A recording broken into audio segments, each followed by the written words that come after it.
अपने मन से ही इनको दान दे दिया।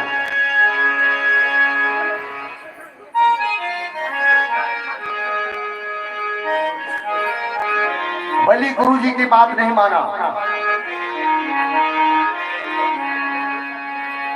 तो अंत में गुरुजी ने बलि को श्राप दे दिया, जा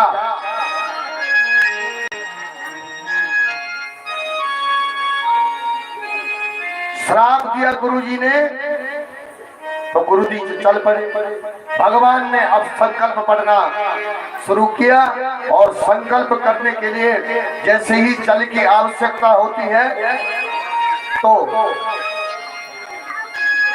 जल को हाथ में दे रहे थे तो जो जल पात्र होता था उसमें पहले छिद्र होते थे, उस छिद्र से जल नहीं निकला। शुक्राचार्य जी सूक्ष्म रूप रख करके उस जल के नली में चले गए जहां से जल निकलना था। भगवान समझ गए, भगवान तुरंत अपने कुशासन से कुशा निकाली और उस छिद्र में दी तो शुक्राचार्य जी की आंख। मानो भगवान ये कहना चाहते हैं कि गुरुजी जब भी देखो सबको समान दृष्टि से देखो।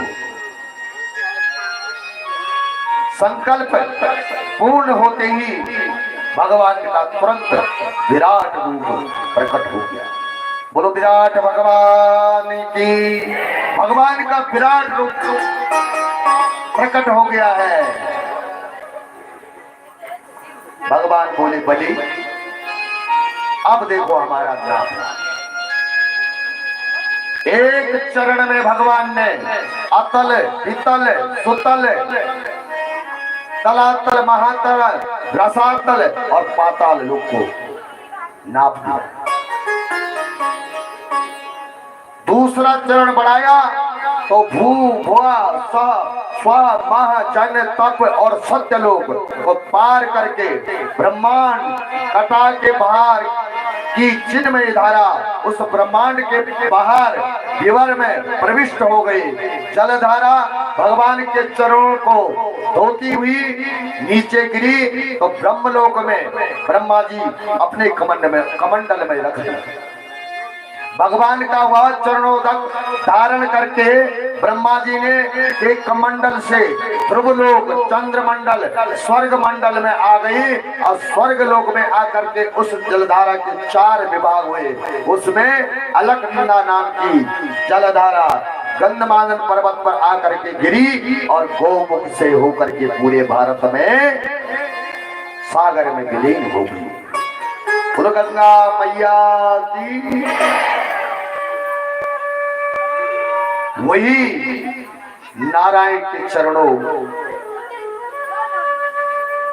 से निकली हुई विष्णुपति को भगीरथी भागीरथ लेकर आए थे और भागीरथ लेकर के आकर के भागीरथी को लेकर के जगत पावनी वह भागीरथी नाम से प्रसिद्ध हुई।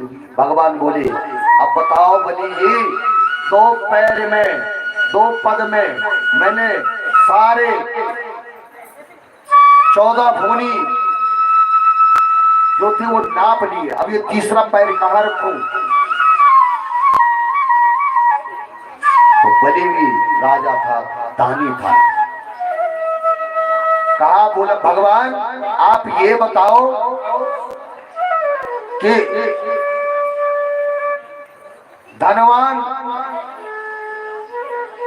बड़ा होता है कि धन बड़ा होता है?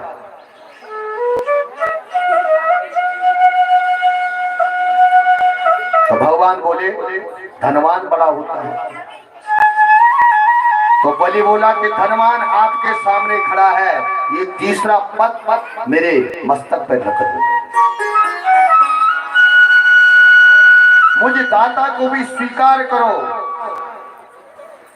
वामन भगवान प्रसन्न हो गए और अपना दिव्य पादारविंद बलि के मस्तक पर रख दिया और बोली बोला तुम मैं आज धन्य हो गया हूं।